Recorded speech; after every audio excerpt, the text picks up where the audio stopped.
As Shlomi said, we'll talk about Turkish foreign policy, which means, of course, the conversation has to include Turkey's accession into the European Union, or let's say the prospects of Turkey's accession into the European Union, Turkey's relations with the Middle East, the changing dynamics, and of course, needless to say, that will involve a discussion of Turkish domestic politics as well. So you thought you came in for one lecture. I'm going to give you three, all in 1 hour, of course. And I wanted to thank the sponsors of this event, the many organizers, together with my friend Shlomi Dinar, for bringing me down here, because I think we're looking at a very historic time in terms of Turkey's foreign policy, where the country is going. Those of you who follow Turkey very closely are intimately aware of the domestic debate in the country on foreign policy that takes place as we speak. There's, as well as a debate in Washington on Turkey's foreign policy. A lot of people are asking this question of where is this country heading. Turkey, as we know, is traditionally a country considered to be part of the West. It has been in the West ever since the beginning of the Cold War, since it joined NATO in 1952, and has been a staunch U.S. ally, has had good ties with the European Union, for which it's in accession talks, or for whose membership it's an accession process now. So what I want to do is look at the European Union dynamics first. Inevitably, that's the starting point of our debate, and then look at the other side of Turkey's foreign policy, its Middle East politics, and then in the meantime also debate some of the domestic political issues as well. When you have a conversation on Turkey, it's one of those countries that has many identities. Most countries have more than one identity, but Turkey is indeed a country with multiple identities because by its geography, if you visualize the map, it is a country that's in the Mediterranean and Europe and the Balkans, but also Black Sea, Caucasus, and Central Asia, as well as the Middle East. So it's got 7 identities that I just gave you, and we're going to look at 2 primary ones. It's Middle Eastern and European identities in terms of its foreign policy. The European part of the debate is not very significant in terms of Turkey's EU accession. Turkey is a candidate country for accession talks to the European Union, and it started the accession process in 2005, so that's about 5 years ago, 4 years ago into 5 years right now. Typically, an accession process with countries the size of Turkey take a very long time because it's a big country. It has to adopt a lot of European legislation. The Europeans love to regulate, you know that. And they legislate on regulation, and that means that any country that wants to get into the EU has to adapt thousands and tens of thousands of pages of legislation. So entering the EU is no easy task. It takes, this country is the size of Turkey, takes about 10 years, 10 to 15 years for them to enter the EU. What do we mean by that? The size meaning in terms of population, economy, and area. So Poland and UK and Spain, 3 comparable countries. It took them 8 years, anything from 8 years up to a decade to enter the EU. So Turkey's accession, which started in 2005, therefore should now be somewhere halfway, maybe 1/3. It's a very big country. With the expectation that Turkey will get into the European Union, remember accession talks started in 2005, talks take about a decade to a decade and a half with countries the size of Turkey. So typically now talks should be about halfway through, and Turkey should be getting into the European Union in somewhere around 2015 to 2020, right? Well, this is the fantasy. Now is the reality. So for Turkey to get into the European Union, it has to legislate, as I said earlier, and adapt a vast number of EU legislation on everything, from foreign policy to its economy, to its defense structures, to its environmental policy and labor laws, to whether you can eat tripe soup. EU says you cannot serve tripe soup. Do you know what tripe soup is? If you don't want to ask. EU banned the eating of tripe soup in Greece before Greeks could join the European Union. So that kind of a little thing as well. So from very big things, you really don't want to ask if you don't know. It goes from major adjustments to a country, its foreign policy, its economy, its labor structure, to minor adjustments to, what you can eat and what you can't eat. Europeans really love to regulate. I was not joking when I said that. So all that regulation boils into 120,000 pages of EU legislation known as acquis communautaire. It sounds fancier when you call it with a French name. It really means European legislation. 120,000 pages of acquis communautaire, European body of laws. Turkey has been in accession talks for almost 5 years now, 4 years. Of that 120,000 pages, guess how many pages Turkey has actually concluded with the European Union? Remember I said it should now be about halfway, or 1/3 to about halfway of the accession process? So make guesses of 120,000 pages. How many pages do you think they've done? Be liberal. 1/3 is 40. One and a half. Now this is like your pool question, right? Remember, if it takes Turkey 5 years to negotiate 1.5 pages, how long will it take Turkey to negotiate the remaining 119,998.5 pages? It is like your pool question. I once did this lecture at Fort Leavenworth for Army guys. There were some Air Force people. One of them took out his calculator. He said, 120,000 years, sir. That's not real. 120,000 year long process if it goes at this speed.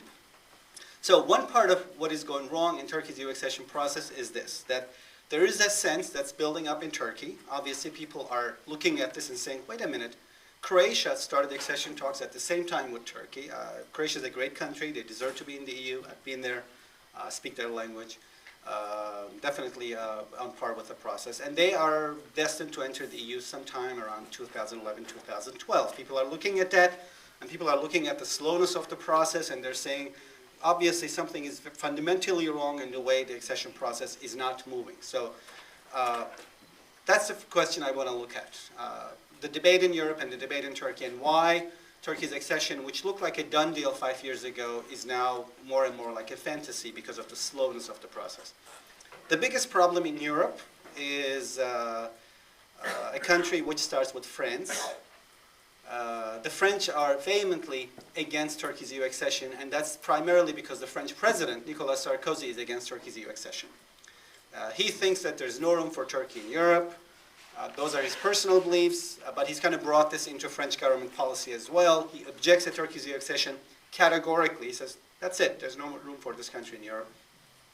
And France is an important country. Obviously, you think the EU is 27 countries, so all of them should have equal say. France is only one of the 27. It doesn't work like that. In the European Union, there are two engine countries, France and Germany. If they don't want something, it will not happen. So France is a key country. It does not want Turkey's accession. Germany is not as focal as France is in its objections to Turkey's accession. That's because Germany for a long time had and still has a coalition government. And the coalition government had partners. One of them, the Social Democrats, wanted Turkey's accession. The Christian Democrats, the bigger partner, who are still in government, did not want it. So it's one side wants it and one side does not want it. The outcome of German policy was kind of neutral objection in terms of not voicing it, but also not objections to it, but not pushing for Turkey's accession either. So of the two countries in the EU, one objected to it, and the other one basically stayed quiet, and that is what brought Turkey's EU accession train to a grinding halt. I would say that's the European side of the debate. Of course, it takes two to tango, right? This is a dialogue. If Turkey is to get into the EU, Europeans have to move this process. They're not moving it. But also the Turks have to reform and move the EU train. And so what's going on in Turkey is the second part of my debate today. The accession talks in Turkey are carried out by the country's current government, known as Justice and Development Party, AKP. This party came to power in Turkey in 2002. And when it came to power, it was a great accomplishment because it was the first time Turkey had a single-party government in over a decade. And Turkey is a country that does much better under single-party governments than under coalition governments. This government followed about a decade of coalition governments, so it was applauded. But it was also applauded for aggressively pushing for EU accession. And that was a surprise because the AKP is rooted in Turkey's Islamist opposition. So people were shocked when they saw this party coming forth and saying that they want to take Turkey into the EU. So the first argument that came forth, therefore, was that the Islamists in Turkey had moderated, meaning they had dropped their earlier anti-European rhetoric, and that the fact that AKP wanted to take Turkey into the EU served as proof that Turkey's Islamists had indeed gone a long way from the 70s and 80s when they stood in vehement objection to the European Union. Now that this party said, no, we are for the European Union and we will make Turkey a member of the EU. In fact, the AKP promoted reforms to follow its rhetoric from 2002 up to 2004. They were very aggressive, and they qualified Turkey for candidacy, and accession talks started in 2005. Then something happened. The year Turkey started accession talks with the European Union, this is like your quiz for the evenings. I teach at the university, so I'll give you one. So Turkey started the accession talks with the EU in 2005. Turkey declared 2005 to be the year of which continent? In foreign policy, they said, okay, 2005 is the year of you would expect them that they would be devoting this to be the year of Europe, because this is the year Turkey is saying, finally, Turkey's age-long dream of becoming European is coming to fruition. No. The Justice and Development Party, AKP, dedicated 2005 to be the year of Africa. Nothing wrong with that, but not the year when you're supposed to be getting into the European Union. So clearly, this is symbolic, but clearly something flipped in 2005. What was it? The way I look at it is the AKP pushed for accession to the European Union when this was a project or a political dream. Once talks started in 2005, from then we actually had to implement reforms, not just legislate, but implement them so that the Europeans would say, yes, you are adopting European legislation, therefore we can move you through the process. So once talks started and the necessary reforms to be passed and implemented, social and economic reforms, looked like they would incur costs for the party because, you ban the eating of tribe soup, you say, businesses have to have tougher labor and environmental law, regulations that they have to abide by. You make it more difficult for the black economy of the country to survive under EU legislations and all of that. So in other words, the EU process is not an easy process. It brings unpopularity to governments that drive it. And I would say in 2005, the AKP looked at the process and they said, well, pushing Turkey's accession to the EU is a good thing, but it will cost us popularity. And the party's interest in EU accession withered away starting with 2005, as accession went from a political dream to an actual project for which reforms were needed, not just to pass, but also to implement. Now, I know in the back of your mind, all of you are saying that's what all political parties do. They all want to get elected again. They all vote on the side of popularity. But here, what was interesting is that it shows us this is kind of a telescope into the minds of the AKP. Remember, I said when the AKP moderated earlier and said it wanted the EU accession, people gave the party the benefit of doubt and said, indeed, Turkey's Islamists have moderated. So here's a very fundamental question that came up in 2005. That the party moved away from pursuing reforms and withered away implementing reforms, in other words, slowing the train, just as Sarkozy was pushing the train, blocking the train from his own side, that the AKP did this, I think, is also rooted in the party's take on EU accession. It seems to me that the AKP's take on EU accession is not a strategic one, meaning take Turkey into Europe and make Turkey European, but a tactical one, meaning push for EU accession when it's good for the AKP, but don't push for it when it's not good for the AKP. That tactical view is what led Turkey's accession train to stop in 2005. And I think it's not strategic because ultimately the party was not committed to the idea of a European Turkey. Had it been committed, it would have said, I am going to be the party that takes Turkey into Europe.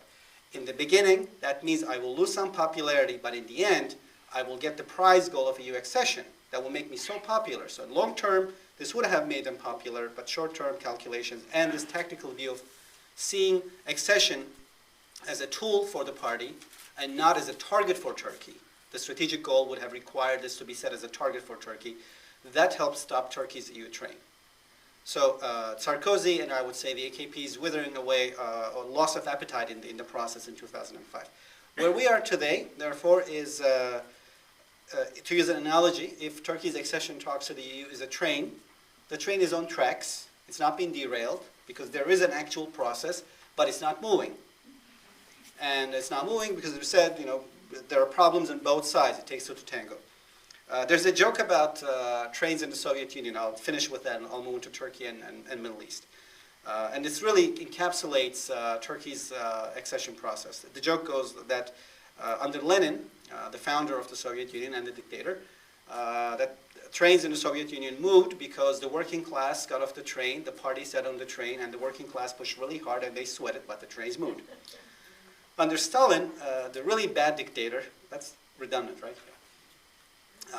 The trains did not really move as fast. They moved kind of slowly because this time everybody had to get off the train because the system was not running. The party and the working class, everybody sweated, worked really hard, and the trains barely moved. Under Brezhnev, 1970s, the stagnating dictator, also redundant. Everybody got back on the train, party and the working class, sat on the train did not move, the scenery did not change, and the people said, choo-choo. This is Turkey's accession process. Train is not moving, we all hope that it's going, but it's not. So the Turks are kind of saying, wait a minute, the scenery is not changing. They might get off, realizing that the train is not moving to the promised destination. This is where Turkey's turn in its foreign policy to a more activist involvement in the Middle East comes in play. So it's the background of rapprochement between Turkey and Iran, of which you've heard a lot, rapprochement between Turkey and Syria, Turkey's fostering of good ties with Hamas, and its involvement in the Arab-Israeli peace process. Of course, it's good for Turkey to be involved in its neighborhood and to resolve conflicts. But what is interesting is this has not come within the background of Turkey maintaining good ties with all its neighbors. That would be the good neighborly thing to do, and that would be the European thing to do for your neighborhood. But rather, this has come with a transformation of Turkish foreign policy under the AKP, the Turkish foreign policy in the Middle East. If you looked at Turkey's foreign policy in the Middle East 10 years ago, you saw that Turkey had quite positive and strong relations with Israel, which had a strong security element and political element and commercial and tourism element, and that went back to the 1940s and 50s. Turkey is the first Muslim majority state that recognized Israel in 1949. And that relationship was boosted in 1980s and 90s when the two countries faced a threat coming from Syria. Syrians, in the Middle East for a long time trained and armed militants and terrorists, which attacked Israel, radical Palestinian groups they were usually trained in Syrian-occupied Lebanon's Bekaa Valley.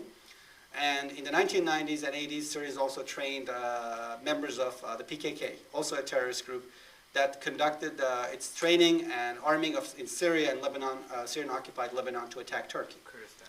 So you're seeing two things. One is north of Turkey, south of Turkey there's Syria, south of Syria there's Israel. Syria is in between these two countries, and it's threatening both. That brought Turkey and Israel even closer together. That episode came to an end when Turkey threatened Syria with war in late 1980s, and the Syrian regime simply stopped supporting the PKK and harboring its terrorist members. Needless to say, the Turkish-Syrian relations were never really good. They improved after Syrians stopped supporting the PKK. Turkish-Iranian ties were also quite negative. Iran supported the PKK just like Syria did. Iranian support for the PKK had a different reason. Iran is a theocracy and an authoritarian regime, and Turkey is a secular democracy next door. So if you think of them, if I ask you to say, name me two Muslim majority countries that are most diametrically opposed politically, they will be Turkey and Iran. The two countries could not be more different. There are no other, these are the two opposites in terms of political regimes of Muslim majority countries that are next to one another. So post-Islamist revolution in Tehran, 1979, Iranians look next door and they see their antidote. It's everything Iran does not want to be. And it's everything Iran does not want to succeed. Because if secular democracy succeeds next door, the Iranian people could turn and say, why aren't we doing that instead of this? So part of the Iranian thinking in the 80s was to export its regime, not only to the Middle East, but also to Turkey, and support various groups, small Islamist groups, but also the PKK, and that group also enjoyed support inside Iran, and attacked Turkey, and that poisoned Turkish-Iranian ties. The Iranian support for PKK came to an end not in 1990s, as in Syrian support to the PKK.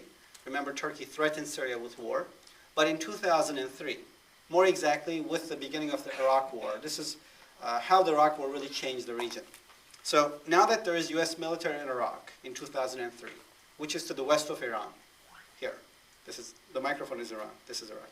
And now that there's also U.S. military in Afghanistan, this is Afghanistan. This is how the Iranians feel. They're like, oh, somebody's making an Iran sandwich. They're seeing Americans on both sides. So the idea, now that they're seeing themselves encircled, the Iranians start to think, how do we break this isolation that the Americans are imposing in Iraq and in Afghanistan on our east and west? They wanted to reach out to their neighbors, and one neighbor they really wanted to reach out was their only member that's a NATO ally, Turkey. Iranian behavior on the PKK changed almost overnight the day the Iraq War started. The Iranians went from saying, it's good to hurt Turkey, to saying we need Turkey. In other words, having Turkey on Iran's side now outweighed the benefits of hurting Turkey. Iran's policy changed because this was in Iran's self-interest. So Iranian support for the PKK ended, and that brought the grounds for Turkish-Iranian rapprochement. And the AKP, when it came to power, Justice and Development Party in 2002, pursued rapprochement with both Iran and Syria. So far, so good. Had Turkish-Israeli relations remained good as well, one could have said this is a very mature foreign policy where Turkey is building good ties with all its neighbors. We may not like it, but this is what's in Turkey's interest. That's not been the case. While Turkish-Iranian and Turkish-Syrian relations improved, driven by these countries' changed behavior on their support for terrorist attacks against Turkey, now that they stopped doing that, Turkish-Israeli relations went for a nosedive. They start to suffer from strong criticism by the governing party of Israel's policies in the way that it would even target Israel, single out Israel in its criticism. Now, some people would look at this and say, of course, Israel should be criticized. If that's indeed your attitude, then the question is, does the AKP's foreign policy take a critical approach to all problems and issues in the Middle East? So the Israelis came under harsh attacks by the Turkish Prime Minister Recep Tayyip Erdogan and the ruling party for the Gaza war, for the Lebanon war. Terrible words, they were called a terrorist state, a state that's committing genocide. Gaza has been called a concentration camp. Really harsh words were used against Israelis, and that's driven anti-Israeli sentiments inside Turkey. But at the same time, put this within the background of other conflicts in the region. There was an episode at the World Economic Forum in Davos in Switzerland last year, and you've seen maybe this on TV or on the internet. Turkish Prime Minister and Israeli President Shimon Peres were sitting in the same panel. By the way, Shimon Peres is, as far as it goes, of the Israeli politicians, perhaps the most sympathetic to Turkey. So this is the least person who should be getting this kind of treatment, in my view, even if some others would be in a very different political side of the spectrum than he is. In any case, this is the guy who came to the Washington Institute a couple of years ago and said, I love the AKP and I love Turkey. Okay. So Shimon Peres, who loves the AKP and who loves Turkey, sitting next to Erdogan, and Erdogan turns to him and says, you and your people, you know very well how to kill people. And then he gets up and leaves the panel. Politically well-calculated act. He goes back. He's given a hero's welcome in Istanbul. The subway of Istanbul trains, which usually stop running at midnight, run until 2 in the morning. So people can go to the airport, then the trains run free. So it's and they can meet him when he flies in from Switzerland. So it's orchestrated. He receives a hero's welcome. The next day he goes to Ankara, and guess who his guest is? He's hosting the vice president of Sudan, who's also killing people in his own country. So the problem is not that there are injustices that anger the Justice and Development Party. It is that certain issues in the Middle East bother the party and certain issues don't. And the benchmark there is not human suffering or civilian suffering. The benchmark is religion. In other words, a view of the region. Because the Sudanese regime is a Muslim regime, they don't deserve criticism. In fact, just a couple of months ago, the Prime Minister made another comment where he said, Muslims don't commit genocide. That's how come I know the Sudanese dictator, al-Bashir, he didn't say dictator, he said leader. He said Sudanese leader Bashir is innocent. I know this because Muslims don't commit genocide. Excuse me? Everybody's capable of committing genocide regardless of one's religion. If people are bad, they're bad. That would be my view, but that was not the case. So in other words, there's a sense that the Middle East is viewed by the AKP not as a region of nations, Israelis, Arabs, Persians, and Turks, but religions, Jews, Muslims, and Christians. And these are grinding blocks, and the Jews and Christians are always wrong, and Muslims are always right, even when they kill. That is Islamist foreign policy. That's not a foreign policy that kind of looks at the region from a nationalist perspective or from a perspective of what is good for Turkey, but rather from a perspective of the countries in this region are divided according to their religion. And don't get me wrong, it's absolutely fine for Erdogan to have sympathies for other Muslims. That's not the case. He has sympathies for Islamist regimes. Muslim and Islamist is obviously not the same thing. Muslim is a religion, Islam is an ideology. He has sympathy for regimes that support an Islamist ideology. So under AKP's term, Turkey has built very good ties, for example, with Sudan, which is run by an Islamist dictator, Iran, and Qatar, but not with Egypt and Jordan and Tunisia, secular, moderate, pro-Western regimes. In other words, it's not that this is natural because Turkey is showing sympathies towards other Muslims. Absolutely not the case. When is the last time you heard the Turkish Prime Minister criticize Russia for killing Chechens who are Muslims? It happens every day. So it's not a blanket sympathy as one would expect from him, because that's his religion. It's natural for him to sympathize with suffering, but also with people of his religion. That's not the case. Russia gets no criticism. To the contrary, Turkish-Russian ties have improved beyond recognition under the AKP, despite the fact that Russia kills Muslims on a daily basis in Chechnya. You've seen stories, horrible crimes, horrible atrocities.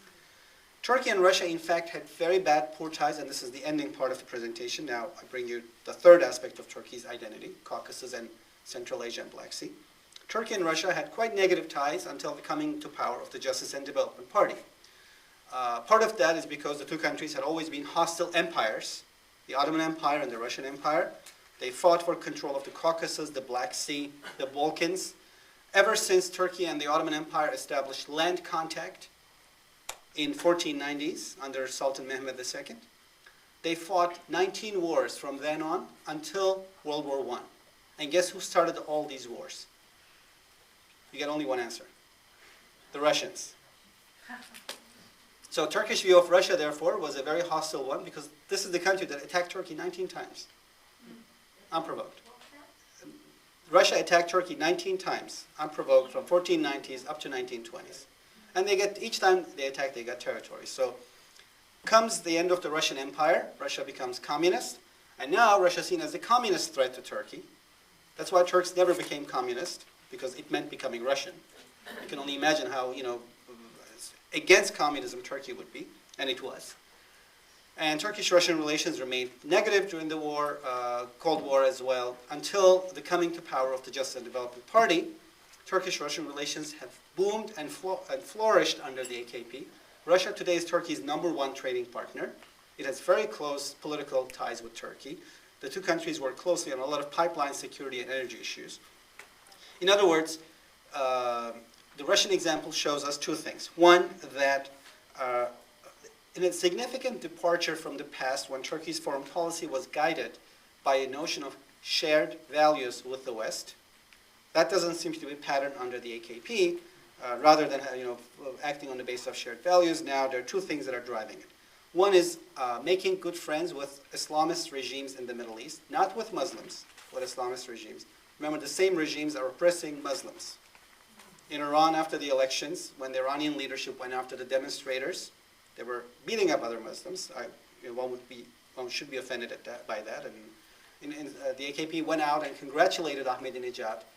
The day he won the election, he declared that he had won the elections. That was a Sunday. In Turkey, Sunday is weekend. They could have waited for Monday for the MFA, Minister of Foreign Affairs, to start, so they could kind of make that declaration. They really jumped at it. So part of that foreign policy in Turkey you're seeing is a sympathy and building of bridges and rapprochement with Islamist regimes in the region, not with Muslims. I'm underlining that. And seeing the region as one composed of religious blocs. And in these religious blocs, the Islamist ideology is free to do whatever it wants, but others cannot confront that or counter that. And second driving factor, as you see with Russia, is not that this is a government that sympathizes with suffering of all Muslims. Look at Chechnya, they don't. But rather a policy in which close economic ties and business relationships, money drives the foreign policy, and not necessarily the idea of being part of the West or a part of a shared club of Western values. Turkey has come a long way. I've given you a snapshot of the last 10 years, 7 years since the rise of the AKP, but if you go back a few more years, kind of as we looked at how things were and how they have become. So looking at the picture, it looks at the moment that the train accession talks with the EU is on tracks, but the Turks are now under a government whose which does not necessarily or genuinely seem to be interested in the accession process anyway. And at the same time, the government's foreign policy is increasingly one that identifies with this Islamist worldview, which I've just described to you what that is. And it's come a very long way, as I would say, since its inclusion into the West in the 1950s. This is how I'll end, because now I know everybody's so depressed. I don't want to leave you there. So, of course, there's a reason that will introduce some optimism. That's my job. There's a key. There's a way out. The way out is EU, European Union. I know, you're like, what? I just said the trade is not moving. What made Turkey Western in the Cold War was what? Why do we consider Turkey a Western country? Why is Turkey Western? Democracy. It became a democracy to join NATO. Turkey's membership to NATO is what made Turkey Western. Those of you who grew up in the 50s and 60s, Turkey is a Western country. Why? Because it joined NATO. That was considered the West, remember, versus the East. And to become NATO, it had to become a democracy. So that came with a free market economy. So those are Western values. They came with NATO membership. Now we live in a different world. It's post 9/11. I argue that today, what will keep Turkey Western is the European Union membership. Why? The EU was once a club that was inclusive of some European countries, but not all of them. And Turkey was in Europe, but not in the EU. And there were a whole bunch of countries like Turkey that were in this non-EU Europe. Let's call it a gray zone. Only about 10 years ago, the European Union ended up on Vienna, in Austria. Countries east of Austria were not in the EU. So Slovenia, Croatia, Romania, Serbia, none of them were Europeans, and Turkey was in that gray zone, and that was perfectly fine. Two things have happened since then. One is all of those countries in the Balkans have either entered the EU, Romania, Bulgaria, Slovenia, others, Croatia is about to enter, or they're promised membership. Turkey is not promised that. So that gray zone where Turkey was is disappearing. Turkey's borders with the EU are now the same as Turkey's borders with the European Union. So there's no more a Europe where Turkey can say, I belong here together with others because there's nobody else left there. EU and Europe are becoming the same thing. And on the other hand, the world is a post 9/11 world. If this had happened in 1998, I would have said, it's okay. I'm not worried. The world has changed. Because there is a movement out there which is saying Turkey does not belong to the West. Because Turks are Muslims. Turkey belongs to the Muslim world. It belongs to the fight of the Muslim world against the West. And with that call in the background, Turkey's accession process to the EU, if this is stopped or blocked or derailed, that would be a terrible thing. Because it would not just mean that Turks will be banned from eating tripe soup. It would also mean that there is no more a Europe to which Turkey can anchor. It's over, and there's no more a gray zone, and there's a call to the other side for Turkey to leave the West and move over to another camp. EU accession today is the anchor that will tie Turkey to the West, therefore. If Turkey is in the EU, it is European, and it remains Western. If it is not, it will not be European, and it will not remain Western. That is the big picture that I would say I'm going to end up with. So push for EU accession, do whatever you can. If you want to keep Turkey's, this long destiny of 200 years of Westernization going on in Turkey to proceed to its logical goal, but also to keep Turkey Western. That's the glasses half full side of the presentation I'm going to leave you with. I know you have a lot of good questions waiting, but thank you so much for your attention and thanks for coming.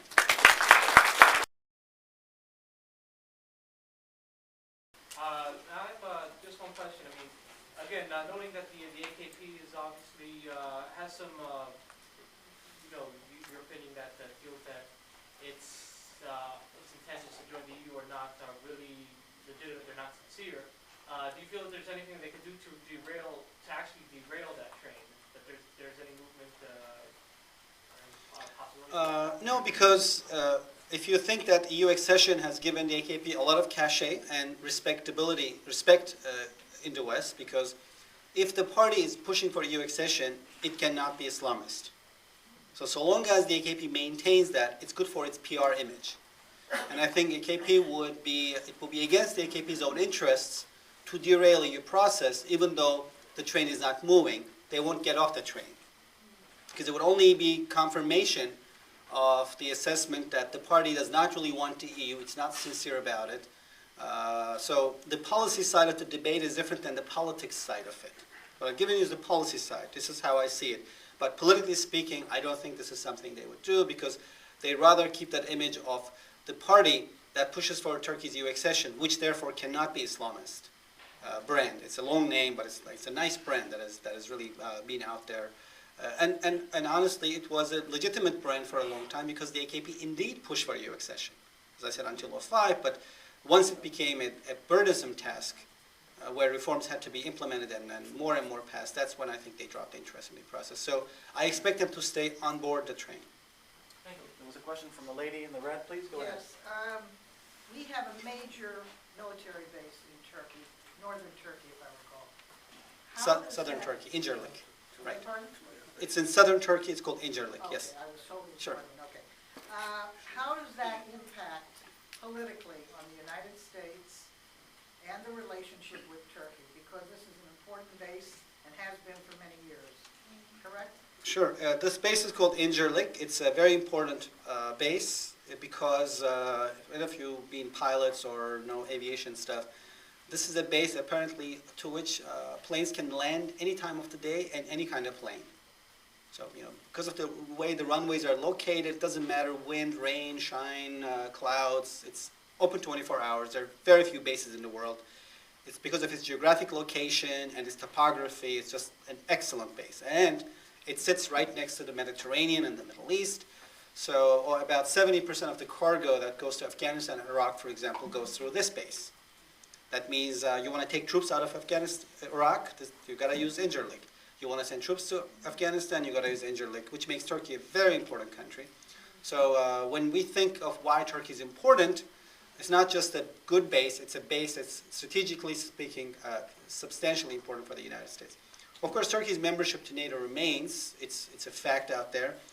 But whether or not the Turks will be committed to allowing the U.S. to continue to use this base in the future or at the present depends a lot on how the Turks view the United States. If they view the U.S. as an ally, as a friend, of course they will continue to support the use of this base. Here's what happens. I think if and when this mindset that sees the world as composed of religious blocs, which I defined as Islamist, and not just religious blocs, but as good and bad religious blocs. If that worldview becomes pervasive in Turkey, then it will be very difficult to argue that the U.S. will continue to use this base unhindered, because let's be honest, I mean, where do you think our 90% or a majority of U.S. military operations are going to be in the next 10 years? They're going to be Muslim majority countries, right? Maybe Venezuela. I didn't say that. So if that's the case, then, and if the Turks are going to turn to an Islamist mindset of, Muslims who are always good, even when they kill and fight others, and versus others, non-Muslims are always bad, even when they defend themselves. And that's going to be very difficult for the U.S. to continue to use the space. And that's why I think anti-Americanism in Turkey is a phenomena one has to take seriously. I'm not, from the realistic perspective, I'm not necessarily for touchy-feely politics, but I think this is where the touchy-feely aspect of fighting anti-Americanism in Turkey comes in. Turkey is a democracy. So if the Turks are vehemently opposed to the U.S. and its policies, those attitudes will shape Turkish policies because it's a democracy. And that means those will shape U.S.-Turkish policies on whether or not the U.S. can use this base Incirlik. And that's why I think there is a difference to anti-Americanism in Turkey than there's a difference, let's say, to anti-Americanism in other societies where public opinion does not matter. In Turkey, it really matters because it's a democracy, and that's why you got to work on that. And I've talked to people in the administration this and past, and this is definitely something people do see the importance of, and they are working on it. And one of the reasons why President Obama chose to go to Turkey on his first visit overseas to Europe is exactly because of this, understanding that he cannot ignore Turkey and rising anti-Americanism in Turkey, and one of the ways for him to combat that was to go there. It was not an accident that he went to Turkey on his first overseas visit. Well, he went to Canada, but that's not overseas. That doesn't count. There's a student question over there. Yeah, Right here. as far as Turkey's point of view, outside of, remaining a Western society, from Turkey's point of view, what do they see as their number one or their main benefit of being part of the EU? Sure. Why do Turks want to get into the EU? Very good question. If you did opinion polls, you get three answers. One is that EU will make Turkey more prosperous. And this is not some kind of how do we know? Well, because we know because when the EU started as a club of 6 countries in the 1950s, it was then called the European Steel and Coal Community. Then it became the European Economic Community, remember? EEC. Then the European Community, EC. Then the European Union. It went from a strictly trade bloc to becoming a kind of a federal structure. 21 states have since joined the Union. It started as a club of 6 countries, and it's become a club of 27 countries. But let me just digress for a minute. Turkey applied to join the European Union. Anybody wants to guess when? Before I was born, so now you can guess better. It applied to join the European Union in 1963. So it's the country that has waited longest to get into the EU. When it applied to the EU had six members. Now it has 27. 21 other countries have come in to the EU's political triage room, and they have gone in to see the doctor, and Turkey is still waiting. So if you ever wonder, are the Turks Eurosceptical? They are, because they're kind of seeing this process. As I said, the problems in Europe are very serious, and they've remained there. Anyhow, Turkey's application goes back a long time. When Turkey applied, the EU had 6 countries, now it has 27. When you ask people and say, why do you want Turkey's accession, to go back to the question, the first answer is they say, because it will make Turkey more prosperous, ergo, it will make me more prosperous. How do we know this? All of these 21 countries that have entered the EU since it became a union have become more prosperous as a result of accession talks and as a result of membership. There has never been a case that a country was worse off economically as a result of accession talks or as a result of membership. Greece, Spain, Portugal, Ireland. Remember what kind of places they were in the 70s? They were all very poor. And they've all become industrialized, post-industrial nations. That's thanks to accession talks, thanks to the European Union. Same with Eastern Europe. EU accession, the soft power of EU accession is that it makes countries incredibly attractive to investment because it promises long-term stability, and it also, cleans up the country's infrastructure, invests in their airports. If you go to Ireland, everywhere there's a road which says built by EU money. Not all of the money given to Mediterranean countries goes into development for obvious reasons. But anyhow, still, a lot of this development money has done well to these countries joining the European Union, and Turkey would benefit from that, so it would become more prosperous. That's why it's good. Second, it would become, when you ask people, you say, why do you want to join the EU? They say, because it will make Turkey more of a liberal democracy. Once again, 21 countries have negotiated for accession talks. All 21 have become more liberal and more consolidated as democracies at the end of the process. The EU forces countries to clean up their regimes, to become more democratic. It promotes a more open society, and that's exactly what has happened in the Mediterranean countries. Remember, Spain and Portugal came out of 60 years of dictatorship each. And today Spain is an example of European democracy, and that's thanks to the European Union. And Turkey obviously is a democracy now, but it could only strengthen Turkey's democracy and make it more of a liberal society. So that's why, second reason why it's good. The third reason why it's good for Turkey is a more simple reason. Simple in the sense that it's more mundane. Turks want to travel to Paris without visas.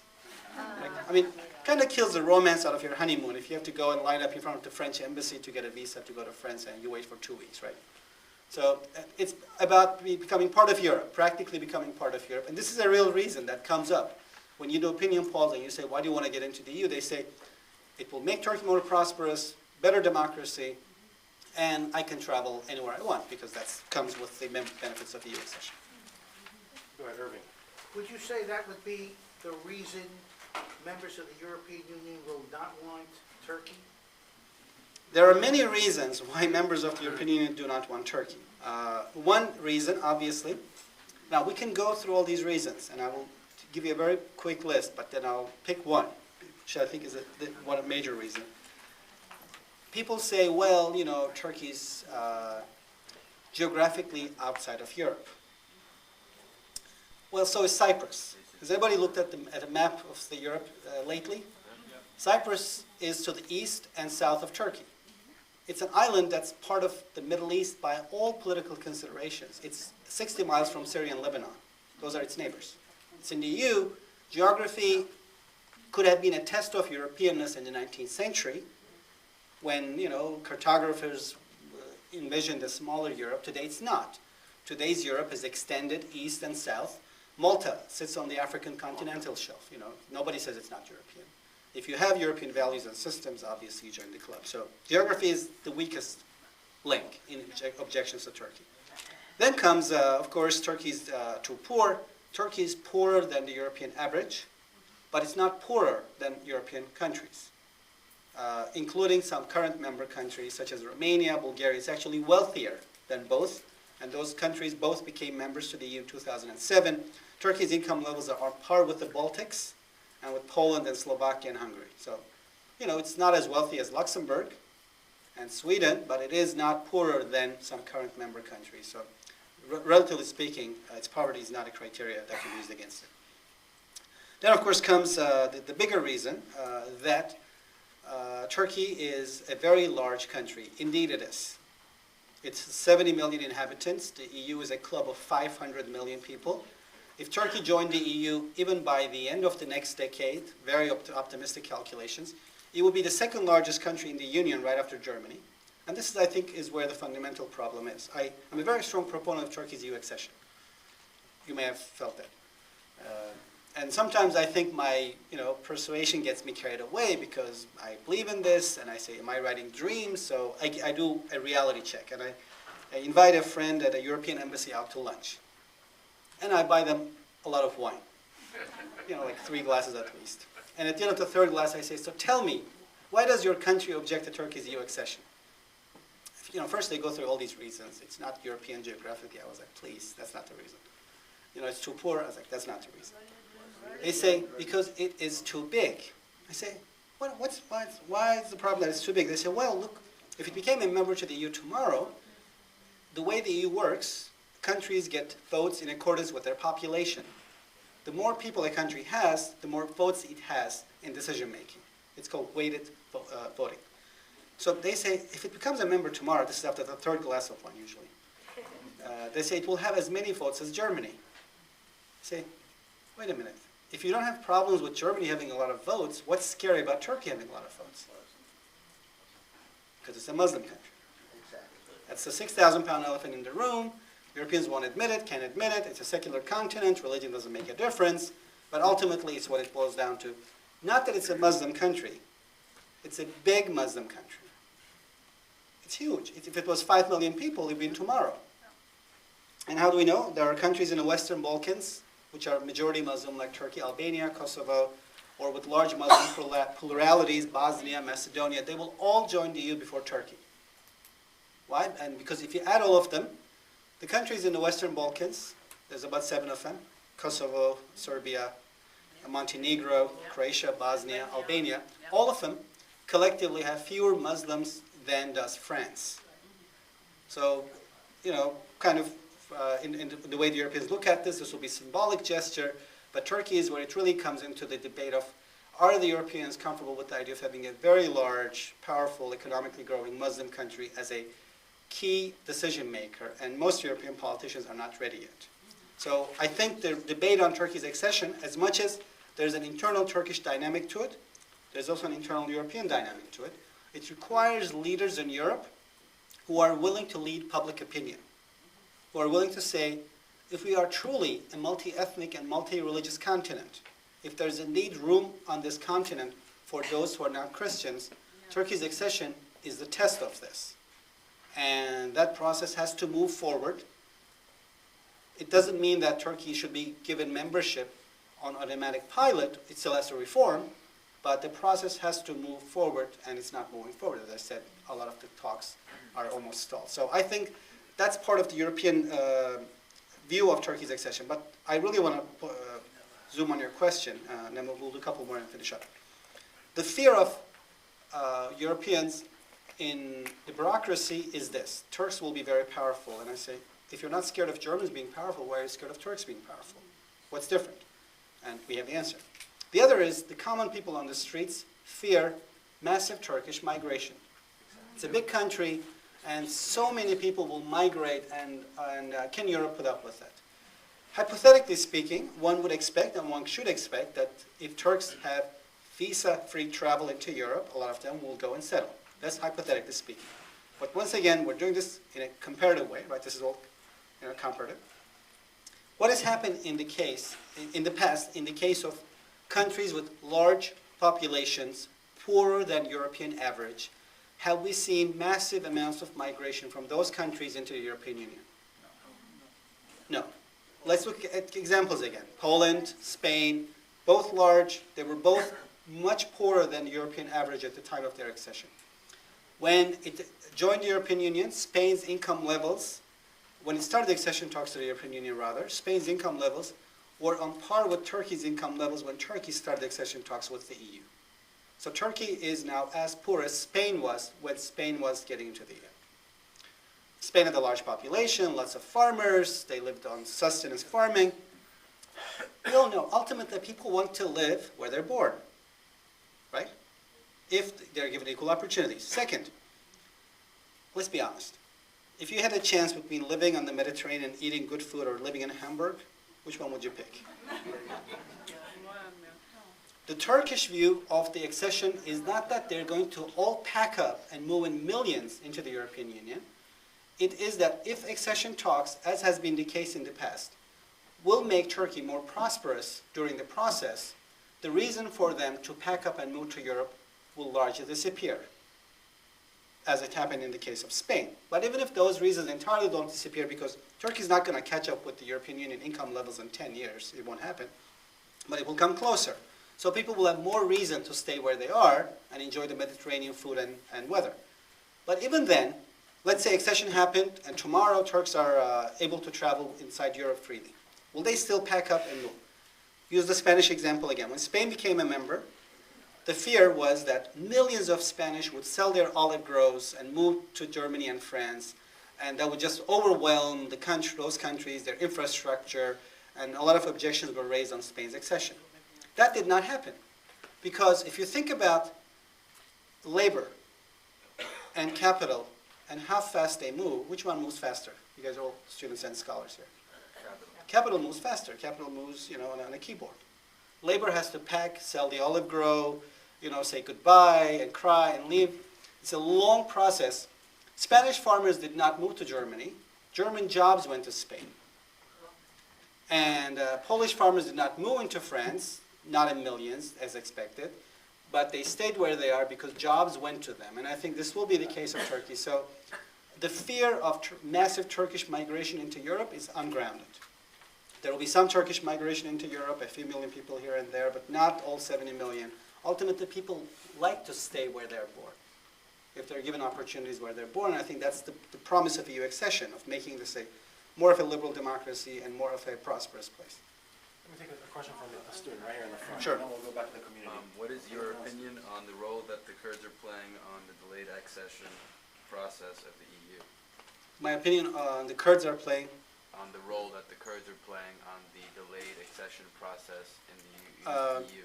not a significant role, because most people in Turkey are overall supportive of accession talks with the European Union, as I said earlier, because this is a process that they think they'll benefit, that includes the ethnic Kurds in Turkey. They're saying that if Turkey becomes European, it becomes more of a liberal democracy, and that's good for everybody. So I would say that has not been a huge factor in terms of blocking Turkey's accession. Let me go to this gentleman right here. I have two questions. One of them, Turkey was accepted to Common Custom Union of EU.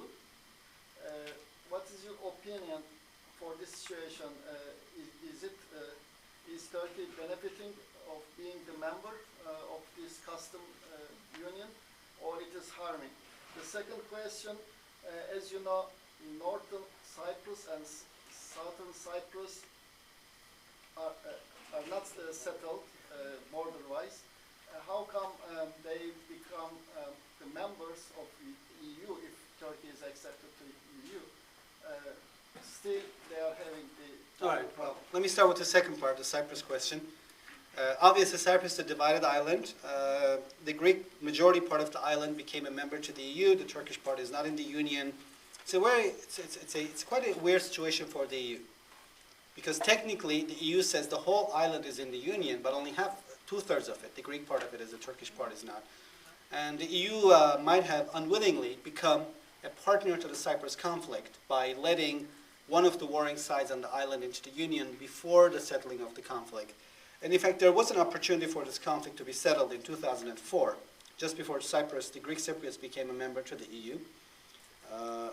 I love the Europeans, but I also love the way sometimes they don't use opportunities. This is one case like that. There was a plan supported by the UN Secretary General, then Secretary General Kofi Annan. And Kofi Annan basically said to both sides on the island, vote for the plan so you will get into the European Union as a unified island. It's great, right? Big carrot. But the Greek Cypriots were told by the Europeans, EU, that they would get into the EU regardless of how they voted. And the Turkish Cypriots were told that they would get into the EU only if they voted to unify the island. So anybody wants to guess how they voted? The Turkish Cypriots voted for the plan because they wanted to get into the EU because there was a carrot and a stick. The carrot was EU membership, the stick was no EU membership. The Greek Cypriots voted no because there was no stick. They would get into the EU regardless of how they voted, so they voted no against the plan. The island was not unified.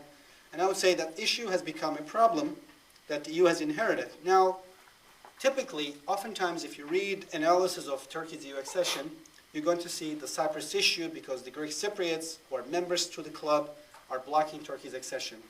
But that is, I would say, do not be led to believe that that is the major problem ahead of Turkey's accession process. It's not that the Greek Cypriots don't want Turkey in the EU, therefore Turkey is not joining the EU. It is the fact that Nicolas Sarkozy does not want Turkey in the EU, that Turkey is not joining. Remember how the decisions are made in the EU? They're based on countries' population, right? Countries with big population get more votes. Cyprus, Greek Cypriots are about 700,000 people. In a union of 500 million people, they're powerless to impose their decision on the union unless large countries agree. And those large countries are not only France and Germany, but joined by Netherlands and a few others who object to Turkey's accession. That has blocked the process. The first question that you asked was about customs union, and maybe we'll finish with that. We have a few, Okay. if you're still up for it, we have a few more, we have about 10 more minutes. Okay, so maybe we'll do like a round of questions after Okay. that. On customs union, the customs union is basically that Turkey and the European Union are in a customs union similar to NAFTA, North American Free Trade Association, whereby industrial goods circulate freely between Turkey and the EU without tariffs. So it already exists. So Turkey is economically part of the EU. We didn't know this, right? Politically it's not, but economically it is. And so anyone, oftentimes we hear debate about how Turkey could be offered what's called privileged partnership. This is the German position. The French say no, the Germans say no membership, but privileged partnership. Turkey already has that. It is already part of the economic union, and it's already is part of a lot of the European bodies. It recognizes European Court of Human Rights. It's a member of Council of Europe, and it sits in all European bodies with the exception of the EU. Has Turkey benefited from that? I would say yes, because Turkey joined the customs union with the EU in 1995, and it's the only country that's in a customs union with the EU. There are no other countries like this, so it's in a unique position. It has benefited from this process in the sense that once the tariff walls between Turkey and Europe were lifted, once industrial goods could go freely, it forced Turkish businesses and industries to become competitive. Because they couldn't use old technology anymore, and they couldn't sell old cars with poor technology because now you had European cars with no tariffs, which cost less. So the industries upgraded themselves. They brought in high tech. This actually made Turkey's industries more competitive. I would say it was, in the end, a good process because it made Turkey into an industrial powerhouse that it is today. It's the, by different estimates, 15th, 16th, or 17th largest economy in the world, and it's growing. The downside of the customs union is that Turkey maybe gave up a bargaining chip to the European Union too early. because, this is good for Turks, accession. It's also good for Europeans. Why is it good for Europeans? One reason, because it gives Europe access to a very large dynamic market. Turkey has already given that access. So maybe it should have kept it as a bargaining chip and say, if you don't make me a member, I won't give you access to my domestic markets. Now Europeans have that kind of access to Turkish domestic markets because there are no tariff walls. So, there's a good side to it and there's a bad side to it. That's how I can handle it. Let's take two more questions, Sonair. Sure thing. Let's take one from this side. This gentleman, I'm sure you guys can speak to Sonair afterwards. And the lady in the red there, and go ahead. All right, we'll do a round. And we'll end with that. Sure. Are you okay? Yeah, I'm fine. Yeah? Maybe- Can we do a few more? Or I'm let's fine. just with these two, if you can do more, we can do more. If not, they'll come and speak to you afterwards. So, two aspects. One is comment on the role of the military, Okay. because they have very large, powerful presence in Turkey. There was a recent spat with Erdogan as well. And this encounter of, or turning around of Turkey to Islamist regimes, does it imperil democracy at all in Turkey? Okay. The second question was from? Yes, please. Yeah, I'd like to know how the relations between Israel and Turkey can improve. Because obviously until now they have a great diplomatic and also industrial and economy and the water. And I know that Turkey wants to play a major role with Syria to help in the peace process. How is that going to, how do you see the future on this? All right, sure thing. On the military, a lot has changed in Turkey, just like Turkey's foreign policy has changed. We talked about those dramatic changes in the Middle East. The role of the military in politics has also changed. Part of that was driven by EU process. The European Union asked Turkey to carry out some reforms before Turkey will be considered as a candidate country. In other words, Turkey applied, it's a club, you want to join, you submit an application. The club says, before we consider you for an application, you have to do the following. So they gave Turkey a list of things to do. One of those was to decrease the role of the military in politics. That basically meant eliminating the military's influence over Turkey's top policy-making body, National Security Council, and that happened. In 2002 and 2003, reforms were carried out, whereas the military earlier dominated the National Security Council in Turkey. That's not the case anymore. And that was the beginning of the end of the military's influence over Turkish politics, and we've seen that process continue. The second part of your question, whether Turkey's turned to sympathize with Islamist regimes and its relationship to democracy in Turkey, I don't think there's a direct relationship. I think these two phenomena are separate. What I think is important, though, is Turkey is a country that has long been able to have its religion and carry its national identity both at the same time. And I think Turkey's turn under the AKP to sympathize with Islamist regimes is a sign that this country is now more interested in an ideology, Islamism, not necessarily a religion, and less interested in viewing the Middle East through a perspective of national interests, or even sympathizing with the region overall. One of the explanations people bring forth to Turkey's, thank you, I was actually pushing for that. One of the explanations people bring forward to understand Turkey's foreign policy, they say, no, Turkey's foreign policy under the AKP is not Islamist, it's neo-Ottomanist. Now we're having an intellectual conversation, so on. Neo-Ottomanist meaning, Turkey trying to restore itself in the former Ottoman areas. It sounds really nice and benign, but I don't think it's what's happening. Because there are three post-Ottoman spaces around Turkey. The Balkans, the Middle East, and the Caucasus. They were all ruled by the Ottomans. So a neo-Ottomanist foreign policy would mean that Turkey would be equally interested in an activist foreign policy in all these three regions, Balkans, Middle East, and Caucasus. If you do a list of the visits by Turkish foreign minister to countries in these three regions, Balkans, Middle East, and Caucasus, since the AKP came to power in 2002, you'll find out that the Turkish foreign minister has visited Syria and Iran 10 times more than he has visited all the countries in the Balkans and the Caucasus combined. So it's not a neo-Ottomanist foreign policy. It doesn't go to all Ottoman spaces. It only goes to the Middle East, and in the Middle East, it only goes to Islamist or anti-Western regimes, which connects to the second question on Turkey-Israel. Now, I would love to see Turkey mediate between Israel and Syria. But assume that, there are two people who don't like one another, and you really want them to get along. What takes it for you to become a broker between them? They both have to like you, and they both have to trust you. So for Turkey to remain a negotiator between Israel and Syria, it needs trust of both sides. But that's not happening. Turkish relations with Israel are eroding, and Israeli trust in Turkey is eroding because of this incident at Davos. Israelis are saying, why is Turkey criticizing only us? Why are they not criticizing Syria?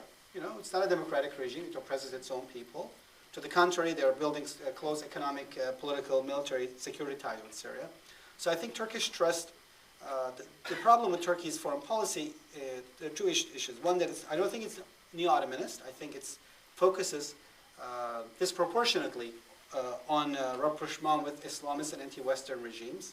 And second part of it is that it has failed to build trust with all parties in the Middle East, its main area of focus. And Turkey cannot bring Israelis and Syrians together if it only yells at the Israelis and tells the Syrians, oh, you're good, don't worry, I like you. It has to say that to both sides and say, I like you and I like you too, now come together. And that's not happening. So I don't see chances of Turkish involvement in that process in the near future. Senator, I think, unless you want to take more questions, maybe I'll just close it now. I don't know if you're, I think Senator had a long flight from Washington, but I'm sure people... I think we also have to have a reason for me to come back. So, Exactly. But I'm sure people will come to you afterwards and speak to you. Folks, before I officially end the night, let me just say a few things. First of all, thank you to Jan Solomon. Thank you to Ingrid Lopez, our student associate of the Middle East Society. I also want to make a reminder that we have another event, if you will, our final event just for the fall semester. This event is actually being led by the Office of the Vice Provost. It's a debate, a panel debate. Sonia spoke a lot about mentioned the word democracy today. We're actually going to have a panel debate on democratization in the Middle East, charting a course for America. We're having 3 panelists, one moderator to talk about democratization process, what is America's role in promoting democracy, the idea of democratization in the Middle East. That's going to happen on December 3rd at the Wolf Theater at 7 p.m. Tickets there is an admission fee for this particular event. It is $5, but if you're a Middle East member, a member of the Middle East Society, it's free for you. Okay? So here's another incentive to become a member. But again, that event will take place on December 3rd. Let me now officially thank Sonia Chaptai for a wonderful lecture. I'm sure thank you very much for being here. thanks for coming, everybody, and I congratulate the Middle East Society on their great work. So.